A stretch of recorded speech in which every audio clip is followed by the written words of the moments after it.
സംസ്ഥാനത്ത് driving licence എടുക്കുന്നതുമായി ബന്ധപ്പെട്ട് വളരെ നിർണായകമായൊരു പരിഷ്കരണം നിലവിൽ വന്നിരിക്കുകയാണ്. അപ്പോൾ ഈ പരിഷ്കാരത്തിൽ ഊന്നിയുള്ള മാറ്റങ്ങൾ വരാൻ ഇരുന്ന ദിവസമായിരുന്നു ഇന്ന്. അപ്പോൾ അതുമായി ബന്ധപ്പെട്ട ഒരുപാട് പ്രതിഷേധങ്ങൾ സംസ്ഥാനത്തുടനീളം ഉണ്ടാകുന്നുണ്ട്.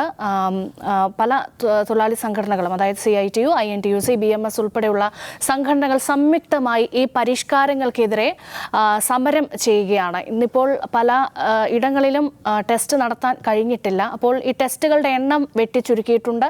അതേപോലെ തന്നെ ടെസ്റ്റ് നടത്തുന്ന രീതിയിൽ സമഗ്രമായ പരിഷ്കാരങ്ങൾക്ക് ഉത്തരവ് വന്നിട്ടുണ്ട്. അപ്പോൾ ഇതിനോടൊന്നും യോജിക്കാൻ കഴിയില്ല. ഈ പരിഷ്കാരങ്ങൾ കൊണ്ട് മുന്നോട്ട് പോകാൻ കഴിയില്ല. ഇത് അംഗീകരിക്കാൻ കഴിയാത്ത പരിഷ്കാരങ്ങളാണ് എന്നാണ് ഈ ഡ്രൈവിംഗ് സ്കൂളുകളടക്കം തൊഴിലാളി സംഘടനകളൊക്കെ വാദിക്കുന്നത്. പക്ഷേ അതിൽ നിന്ന് പിന്നോട്ട് പോകാൻ ഗതാഗത മന്ത്രിയോ വകുപ്പും തയ്യാറായിട്ടുമില്ല. നിഷാദിന് എന്ത് തോന്നുന്നു? സാധാരണ നമ്മൾ ഈ ഡ്രൈവിംഗ് ലൈസൻസിന് വേണ്ടിയുള്ള ടെസ്റ്റ് കഴിഞ്ഞാൽ അതിൽ എൻ്റെ അനുഭവത്തിൽ നിന്ന് തന്നെ പറയാം, നമ്മൾ ലൈസൻസ് കിട്ടിക്കഴിഞ്ഞാൽ നമ്മൾ റോഡിൽ കൂടെ പോകാനുള്ളൊരു പ്രാപ്തി നമുക്ക് ലഭ്യമാകുന്നില്ല. അപ്പോൾ മന്ത്രി പറയുന്ന കാര്യം അതാണ്, കുറച്ചും കൂടെ എഫിഷ്യൻ്റ് ആകണമെങ്കിൽ ഈ ടെസ്റ്റ് പോരാ എന്നാണ് മന്ത്രി പറയുന്നത്. അപ്പോൾ അതിലൊരു വാസ്തവമില്ലേ? ഉണ്ട്. നമ്മുടെ ഡ്രൈവിംഗ് ടെസ്റ്റ് പൂർത്തിയായി കഴിഞ്ഞാൽ എല്ലാവർക്കും ആത്മവിശ്വാസത്തോടെ വണ്ടിയെടുത്ത് പോകാൻ കഴിയുന്നില്ല എന്ന് മാത്രമല്ല, ഡ്രൈവിംഗ് ടെസ്റ്റ് എന്ന് പറയുന്ന സംഗതി ഐഡിയലി എങ്ങനെയായിരിക്കണം എന്നത് നമ്മുടെ എല്ലാ ഡ്രൈവിംഗ് ടെസ്റ്റ് കേന്ദ്രങ്ങളിലും നടപ്പിലാക്കാൻ പറ്റുന്നില്ല. ഇപ്പം നമ്മൾ കോഴിക്കോട് ഒരു ഡ്രൈവിംഗ് ടെസ്റ്റ് കേന്ദ്രമുണ്ട്. അവിടെ നിങ്ങൾ വണ്ടി കയറ്റി നിർത്തിയിട്ട് സ്റ്റോപ്പ് ചെയ്ത് വീണ്ടും എടുക്കാനുള്ള ടെസ്റ്റ് ഉണ്ട്. ഇത് നിങ്ങൾ വേറൊരു സ്ഥലത്ത് പോയാൽ അവിടെ ഒരു വാടകയ്ക്കെടുത്ത ഗ്രൗണ്ടിലാണ്. അവിടെ ഈ ടെസ്റ്റ് ഇല്ല. അത് ജസ്റ്റ് എടുക്കുക. പിന്നെ ഉള്ളത് നിങ്ങൾ റോഡിലൂടെ റോഡ് ടെസ്റ്റ് നടത്തുക. നിങ്ങൾക്ക് സിഗ്നൽ ഇടാൻ അറിയാമോ, ഗിയർ ഇടാൻ മാറി നോക്കുന്നു, വളരെ പെട്ടെന്ന് കഴിയുന്നു. വിദേശ രാജ്യങ്ങളിലേക്ക് പോയാലും ഇങ്ങനെ വിദേശ രാജ്യങ്ങളിൽ പോയാൽ വളരെ പാടാണ്. ഇതിനേക്കാളൊക്കെ പാർക്കിംഗ് അവിടെ നോക്കുന്നുണ്ട്. ഒപ്പം തന്നെ വണ്ടി സ്റ്റോപ്പ് ചെയ്തെടുക്കുന്നത്, സിഗ്നലുകൾ ഒക്കെ വളരെ സങ്കീർണമായ പ്രക്രിയക്കൊടുവിലാണ് നിങ്ങൾക്ക് ലൈസൻസ് കിട്ടുക. അപ്പോൾ നമ്മുടെ ലൈസൻസ് നൽകൽ സംവിധാനം കുറച്ച് ലൂസാണ് എന്ന് മന്ത്രി പറയുന്നതിൽ തെറ്റൊന്നുമില്ല. അപ്പോൾ അത് പരിഷ്കരിക്കേണ്ടതുണ്ട്, കുറച്ചുകൂടി ശാസ്ത്രീയമാക്കേണ്ടതുണ്ട്, കുറച്ചുകൂടി ജാഗ്രത നമുക്കതിനകത്ത് വേണം എന്ന് പറയുന്നതിലും തെറ്റില്ല. പക്ഷെ അത് നടപ്പിലാക്കാൻ ഒരു തീയതി തീരുമാനിച്ച് വളരെ പൊടുന്നനെ പ്രഖ്യാപിക്കുമ്പോൾ നമ്മുടെ സംവിധാനങ്ങൾ എന്തുമാത്രം അതിനൊപ്പിച്ച് മാറിയിട്ടുണ്ട്, നമ്മൾ എന്തുമാത്രം എക്യുപ്ഡ് ആണ് എന്ന കാര്യം അതിൽ വേണം. ഈ പ്രതിസന്ധി ഉണ്ടാക്കുന്ന, ഈ തർക്കം ഉണ്ടാക്കുന്നത്, ഇപ്പോൾ ഇന്നത്തെ ബഹിഷ്കരണ സമരമൊക്കെ ഉണ്ടാക്കുന്നതിന് പിന്നിൽ ഒരു കൂട്ടായ വികാരം ഉണ്ടാക്കുന്നതിൽ ഗണേഷ് കുമാർ പരാജയപ്പെട്ടിട്ടുണ്ട്. ഗണേഷ് കുമാർ ഒറ്റയ്ക്ക് ചില നിലപാടുകൾ, ഇപ്പോൾ ഇദ്ദേഹം വന്ന സമയത്ത് നമുക്കറിയാലോ, അദ്ദേഹം വന്ന സമയത്ത് ഇൻസ്റ്റഗ്രാമിലൊക്കെ ഇദ്ദേഹം താരമാണ്. ഇദ്ദേഹം പറയുന്ന സംഗതികളൊക്കെ റീലുകളായി വരുന്നു, ചെറുപ്പക്കാരൊക്കെ കൈയടിക്കുന്നു. ഇങ്ങനെ ഒരു മന്ത്രിയാണ് കേരളത്തിന് ആവശ്യം. അദ്ദേഹം ബൈക്കേഴ്സിന് വേണ്ടി പ്രത്യേക ഏരിയ നമ്മൾ ഉണ്ടാക്കേണ്ടതുണ്ട്. അവർ ഈ രാജ്ഭവൻ റോഡിലൂടെ കത്തിച്ചു പോവല്ല വേണ്ടത്. ഒരുപാട് കാര്യങ്ങളിൽ അഭിപ്രായം പറയുന്നു. അങ്ങനെ കേരളത്തിന് പുതിയ കാലഘട്ടത്തിന് വേണ്ട ഒരു സന്തോഷ് ജോർജ് കുളങ്ങര മോഡൽ ഇദ്ദേഹം ഹിറ്റായ കാലമായിരുന്നു. കാരണം അതിന് പല ഘടകങ്ങളുണ്ട് കേട്ടോ. അതിന് മുമ്പുണ്ടായിരുന്ന ആൻ്റണി രാജുവിൻ്റെ അഡ്മിനിസ്ട്രേഷനും പുള്ളിയും തമ്മിൽ ചില പ്രശ്നങ്ങളുണ്ട്. അപ്പോൾ അതിലുണ്ടായിരുന്ന പല സാധനവും പൊടുന്നനെ മാറ്റിക്കളയുക എന്നൊരു തീരുമാനം കൂടി ഇതിനകത്ത് പ്രവർത്തിച്ചു എന്ന് തോന്നുന്നു. അങ്ങനെയാണ് അദ്ദേഹം ഇലക്ട്രിക് ബസ്സുകൾ എന്ന് പറയുന്ന ഏർപ്പാട് നഷ്ടമാണ്, അത് വേണ്ട എന്നൊക്കെ പ്രഖ്യാപിക്കുന്നത്. സർക്കാരിൻ്റെ നയത്തിന് തന്നെ വിരുദ്ധമായ കാര്യം. ഇലക്ട്രിക് ബസ്സുകളെ പ്രോത്സാഹിപ്പിക്കാൻ സർക്കാർ തീരുമാനിക്കുന്നു, വണ്ടി വാങ്ങിച്ച് ഓടിക്കുന്നു. അപ്പോൾ ഇദ്ദേഹം പറയുന്നത് ഇലക്ട്രിക് ബസ്സുകൾ മൊത്തം നഷ്ടത്തിലാണ്. അപ്പോൾ സർക്കാരിൻ്റെ പ്രസിദ്ധീകരിച്ച കണക്കിൽ പറയുന്ന ഇലക്ട്രിക് ബസ്സുകൾ മൊത്തം ലാഭമാണ്. അങ്ങനെ കുറേ പ്രശ്നം ഉണ്ടായിരുന്നു. ഇതിനകത്തൊരു സംഗതി എന്ന് വെച്ചാൽ, വേണ്ടത്ര സൗകര്യങ്ങളില്ലാതെ, അതായത് ഒരു ദിവസം ഇത്ര ടെസ്റ്റ് മാത്രം നടത്തിയാലും മതി, ഒരു ദിവസം തീരുമാനിക്കാൻ കഴിയുന്ന തരത്തിലല്ല സിസ്റ്റം ഉള്ളത്. അതുമാത്രമല്ല,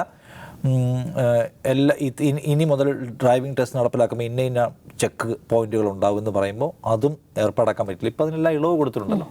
അപ്പോൾ അതുകൊണ്ട് എനിക്ക് തോന്നുന്നു ഗണേഷ് കുമാർ അദ്ദേഹത്തിൻ്റെ വകുപ്പിൽ ഇതിനു മുമ്പ് അദ്ദേഹം ഗതാഗത മന്ത്രി ആയിരിക്കുന്ന സമയത്ത് മികച്ച പ്രവർത്തനത്തിൻ്റെ പേരിൽ ഒരുപാട് കയ്യടി കിട്ടിയ ആളാണ്. അതുകൊണ്ട് അദ്ദേഹം വരുമ്പോൾ ഒരുപാട് എക്സ്പെക്റ്റേഷനുണ്ട്.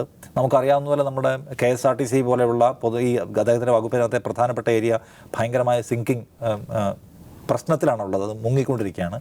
അപ്പോൾ അതിനെ തിരിച്ചു പിടിക്കാനും പരിഹരിക്കാനും ഒക്കെ അദ്ദേഹം മാത്രമൊക്കെ ശ്രമങ്ങൾ നടത്തുന്നു എന്നെല്ലാവരും പ്രതീക്ഷയോടെ നോക്കുകയാണ്. പക്ഷേ ഇത് ചെയ്യാൻ പാടില്ല. ഒരു അമിതാവേശത്തിൻ്റെ പ്രശ്നം ഇതിനകത്തുണ്ട് എന്നതാണ്. അദ്ദേഹത്തിൻ്റെ കാഴ്ചപ്പാട് തെറ്റായ ഒന്നല്ല, പക്ഷേ നടപ്പിലാക്കാൻ കുറച്ചുകൂടി സൗകര്യങ്ങൾ കൊണ്ടുവരിക. സർക്കാരിന് ഒരുപാട് സാമ്പത്തിക പ്രശ്നങ്ങൾ, ലൈസൻസ് ഇഷ്യൂ ചെയ്യാൻ 250 രൂപ നമ്മുടെ മേടിക്കും, പക്ഷേ പ്രിന്റ് ചെയ്യാനില്ല എന്നൊരു പ്രശ്നം ഉണ്ടായിരുന്നു. കാരണം എന്താണ്, അത്രയും വലിയ ഫിനാൻഷ്യൽ ക്രൈസിസ് ആണ്. അപ്പോൾ അത്രയും വലിയ ഫിനാൻഷ്യൽ ക്രൈസിസ് മുമ്പിലുള്ളപ്പോൾ ഇത്രയും ഗ്രൗണ്ടുകൾ സജ്ജീകരിക്കുക MVD, എന്നിട്ട് ഇതെല്ലാം ഒറ്റ ദിവസം മെയ് 1 മുതൽ നടപ്പിലാക്കുക എന്നുള്ളത് സാധ്യമായ കാര്യമല്ല. അതുകൊണ്ട് അദ്ദേഹം ഡ്രൈവിംഗ് സ്കൂളുകളിലെ ആളുകളെ കേൾക്കണം, MVD ഉദ്യോഗസ്ഥരെ കേൾക്കണം. അപ്പോൾ ഒരു സമവായം ഉണ്ടാക്കുകയും കൂട്ടുത്തരവാദിത്തോടെ മുന്നോട്ട് പോവുകയും ചെയ്യുന്ന ഒരു നില സ്വീകരിക്കുന്നതാവും നന്നാവുക എന്നാണ് എനിക്ക് തോന്നുന്ന കാര്യം. ഗണേഷ് കുമാറിൻ്റെ ഉദ്ദേശശുദ്ധിയെ അദ്ദേഹം കാണുന്ന കാര്യങ്ങളെ അതിൻ്റെ അന്തസത്തയെ നമ്മൾ തള്ളുന്നില്ല. പക്ഷേ അതിനൊരു പ്രായോഗികമായ തലം കൂടി അതാണ് ഈ സമവായത്തിലെത്താൻ മന്ത്രിക്ക് പറ്റുന്നില്ല എന്നാണ് പ്രശ്നം. ഇന്ന് തന്നെ പ്രതിഷേധത്തെക്കുറിച്ച് ചോദിച്ചപ്പോൾ അദ്ദേഹം പറയുന്നത് മലപ്പുറത്തെ ഒരു മാഫിയ സംഘം നടത്തുന്ന പ്രതിഷേധമാണെന്നാണ് അദ്ദേഹം പറഞ്ഞത്. അതുമാത്രമല്ല, സാധാരണഗതിയിൽ 150 ടെസ്റ്റ് വരെ ഒരു കേന്ദ്രത്തിൽ ഒരു ദിവസം നടക്കുന്നതാണ്. ഇപ്പോൾ അവിടെ 40 തൊട്ട് 60 വരെ ടെസ്റ്റുകളായിട്ടാണ് കുറയ്ക്കുന്നത്. അപ്പോഴും ഈ ഡ്രൈവിംഗ് സ്കൂളുകാർ ചോദിക്കുന്നത് 150ഓളം ടെസ്റ്റുകൾ നടത്തിക്കൊള്ളൂ, പക്ഷെ ഉദ്യോഗസ്ഥരെ കൂട്ടിക്കൊണ്ട് ഇപ്പോൾ ഉള്ള ഉദ്യോഗസ്ഥരുടെ എണ്ണത്തെക്കാൾ ഉദ്യോഗസ്ഥരെ കൂട്ടിക്കൊണ്ട് എന്തുകൊണ്ട് അത്രയും തന്നെ ടെസ്റ്റുകൾ നടത്തിക്കൂടാ എന്നാണ് ചോദിക്കുന്നത്. ഈ ഉദ്യോഗസ്ഥരുടെ എണ്ണം കൂട്ടുക എന്ന് പറഞ്ഞാൽ ഇനിയും കൂടുതൽ ചിലവ് കൂടുക എന്നുള്ളതും നമ്മുടെ സർക്കാർ തന്നെ ഇപ്പം നിയമനങ്ങളൊക്കെ പരമാവധി റെസ്ട്രിക്റ്റ് ചെയ്യുകയോ അല്ലെങ്കിൽ നിർത്തിവെക്കുകയോ ചെയ്തിരിക്കുന്ന അവസ്ഥയല്ല. അപ്പം ഇതിൻ്റെ ഒരു പരിഹാരം ഉദ്യോഗസ്ഥരുടെ എണ്ണം കൂട്ടുക എന്നുള്ളതല്ല. ഇതിൻ്റെ പരിഹാരം ഈ എണ്ണം കുറക്കാൻ വേണ്ടി മന്ത്രി പറഞ്ഞ കാരണം, ഈ ടെസ്റ്റിൻ്റെ എണ്ണം കുറക്കാൻ വേണ്ടി മന്ത്രി പറഞ്ഞ കാരണം, അത് മന്ത്രി ചാർജ് എടുത്ത് ദിവസം നടത്തിയ പത്രസമ്മേളനമല്ല, പത്രക്കാർ അദ്ദേഹത്തെ പോയി കണ്ടപ്പോൾ അദ്ദേഹം സംസാരിച്ചാൽ ഇതിൽ 2 ഭാഗങ്ങളുണ്ടായിരുന്നു. വളരെ കൃത്യമായിട്ട് തന്നെ പറഞ്ഞിരുന്നു. ഇതിൽ പ്രശ്നം ഇദ്ദേഹത്തിൻ്റെ എന്താ പറയുക, ആവേശം കൂടുതലിൻ്റെയോ അല്ലെങ്കിൽ എടുത്തിയാട്ടത്തിൻ്റെ അല്ല. എനിക്ക് തോന്നുന്നത് കാലമില്ലാത്തതിൻ്റെയാണ്, സമയമില്ലാത്തതിൻ്റെയാണ്. 2.5 വർഷം കഴിഞ്ഞു പോയി. ഇനി 2.5 വർഷം മാത്രമേ ബാക്കിയുള്ളൂ. 2.5 വർഷത്തിൽ അവസാനത്തെ 1 വർഷം എന്ന് പറഞ്ഞാൽ കാര്യമായിട്ടൊന്നും നടക്കില്ല. അടുത്ത തെരഞ്ഞെടുപ്പിലേക്കുള്ള ഒരുക്കം മാത്രമേ നടക്കുള്ളൂ. അതിൻ്റെ ഇടയ്ക്കുള്ള ഈ 1.5 വർഷം കൊണ്ട് മാത്രം വേണം കാര്യങ്ങൾ നടത്താൻ. അതിൻ്റെ ഒരു സമയം നമ്മൾ കാണണം. ഒന്നത്. 2, ഈ എണ്ണം കുറക്കുക എന്ന് പറഞ്ഞ കാരണം, ഈ ടെസ്റ്റിൻ്റെ എണ്ണം കുറക്കുക എന്ന് പറഞ്ഞ കാരണം, ആ കാര്യത്തിൽ വെച്ചാൽ ഈ പറയുന്ന പത്രസമ്മേളനത്തിൽ തന്നെ ചാർജ് എടുത്ത അന്ന് തന്നെ അദ്ദേഹം പറയുന്നു, ഒരു ദിവസം 500 വരെ ടെസ്റ്റുകൾ നടത്തിയിട്ട് ഗിന്നസ് ബുക്കിൽ കയറാൻ ഉദ്ദേശിക്കുന്നില്ല. അതാ വാക്കുകളാണ് ഉദ്ദേശിച്ചത്. ഒരു ദിവസം 500 വരെ ടെസ്റ്റുകൾ നടത്തിയിട്ട് ഇങ്ങനെ ഉദാരമായി ഡ്രൈവിംഗ് ലൈസൻസ് കൊടുത്തിട്ട് ഗിന്നസ് ബുക്കിൽ കയറാൻ ഉദ്ദേശിക്കുന്നില്ല. കേരളത്തിൻ്റെ ഡ്രൈവിംഗ് ലൈസൻസ് എന്ന് പറഞ്ഞാൽ വിലയുള്ളതായിരിക്കണം, അത് ഡ്രൈവിംഗ് ലൈസൻസ് ആയിരിക്കണം എന്ന് പറഞ്ഞിട്ട്. പിന്നെ അത് പറഞ്ഞ ഒരുപാട് ഉദാഹരണങ്ങൾ അന്ന് പറഞ്ഞാൽ ഈ പാർക്കിങ്ങിൻ്റെ കാര്യം പറഞ്ഞു. പാർക്കിംഗ് എന്നൊക്കെ പറഞ്ഞാൽ വിദേശത്താണെങ്കിൽ ബോക്സ് ഉണ്ടാവും. നമുക്കൊരു ബോക്സ് ഇല്ലെങ്കിൽ ഒരു ബോക്സ് സങ്കല്പിച്ച് അങ്ങോട്ട് കയറ്റി നിർത്താൻ പോലും നമുക്ക് പറ്റില്ല. അങ്ങനെ ഒരുപാട് കാര്യങ്ങൾ എണ്ണി പറഞ്ഞുകൊണ്ടാണ് പറഞ്ഞത് കേരളത്തിലെ ഡ്രൈവിംഗ് ലൈസൻസ് എന്ന് പറഞ്ഞാൽ വിലയുള്ളതായിരിക്കണം, അതിന് കഴിയുന്ന തരത്തിൽ ഉള്ള ഡ്രൈവിംഗ് ലൈസൻസ് കർക്കശമായിട്ട് തന്നെ നടത്തുമെന്ന് അന്ന് തന്നെ പറഞ്ഞതാണ്.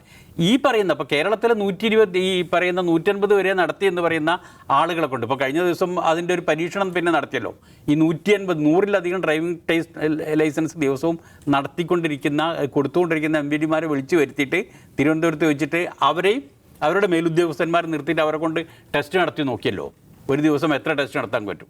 അപ്പോൾ ഇതൊരു സാധാരണഗതിയിൽ ഒരു 2 മിനിറ്റിനുള്ളിൽ 2 മിനിറ്റിനും 4 മിനിറ്റിനും ഇടയിൽ ഒരു ലൈസൻസ് അംഗീകരിച്ച് കൊടുത്തിരുന്ന ആളുകളെ കൊണ്ടാണ് അവിടെ അന്ന് ആ ടെസ്റ്റ് നടത്തിയപ്പോൾ മിനിമം 10 മിനിറ്റിലധികം ഏറ്റവും മിനിമം 10 മിനിറ്റെങ്കിലും ഒരു ലൈസൻസ് ഒരു ടെസ്റ്റിന് വേണ്ടിയിട്ട് എടുക്കും എന്നുള്ള സമയം അത് നിശ്ചയിച്ച് അവർ അനുഭവത്തിൽ അത് ബോധ്യപ്പെട്ടതിന് ശേഷമാണ് 60 ലൈസൻസ് ഒരു ദിവസം, 40 എന്നായിരുന്നു ആദ്യം പറഞ്ഞത്, പിന്നീട് 60 ലൈസൻസ് ഒരു ദിവസം എന്ന് പറഞ്ഞിട്ട് തീരുമാനത്തിലായത്. അപ്പോൾ ഇതിൻ്റെ പ്രശ്നം എന്ന് പറഞ്ഞാൽ ഈ കാര്യത്തിൽ മാത്രമല്ല, അപ്പോൾ KSRTCയെ സംബന്ധിച്ച് ഈ സാധനത്തിൽ മാത്രമല്ല, ഇന്നത്തെ സാധനത്തിലാണ് മൂപ്പര് അഭിപ്രായം പറഞ്ഞ് കുടുങ്ങിപ്പോയത്. ഈ ഡ്രൈവിംഗ് സ്കൂളുകാർ സമരം തുടങ്ങിയപ്പോഴാണ് മൂപ്പര് ഈ മലപ്പുറത്തിൻ്റെ ഇത് പറഞ്ഞത്, ഈ മലപ്പുറത്തെ മാഫിയ സംഘം എന്ന് പറഞ്ഞത്. സത്യത്തിൽ ആ സമരം മലപ്പുറത്ത് മാത്രമല്ല, രാവിലെ അതേ സമയത്ത് തന്നെ ഏതാണ്ട് എല്ലാ ജില്ലകളിലും സമരം നടത്തുന്നുണ്ട്. ബാക്കിയുള്ള കാര്യങ്ങളിൽ ഇപ്പോൾ KSRTCയുടെ സംബന്ധിച്ചിട്ട് അന്ന് തന്നെ പറഞ്ഞു, ഈ ചാർജ് എടുത്ത് അന്ന് തന്നെ പറഞ്ഞു, KSRTC ജീവനക്കാർക്ക് ഒരു കത്ത് എഴുതുന്നുണ്ട് എന്ന് പറഞ്ഞു. KSRTC ജീവനക്കാർക്ക് മൊത്തം ഓരോ ജീവനക്കാർക്കും കിട്ടാവുന്ന തരത്തിൽ KSRTC ജീവനക്കാർക്ക് കത്തെഴുതിയിട്ടുണ്ട്. പിന്നെ KSRTCയിലെ മുഴുവൻ യൂണിയനുകളെയും വിളിച്ചു വരുത്തി സംസാരിച്ചിട്ടുണ്ട്. ഇതൊക്കെ കഴിഞ്ഞതിന് ശേഷമാണ് KSRTCയിലെ നടപടികളിലേക്ക് കടന്നത്.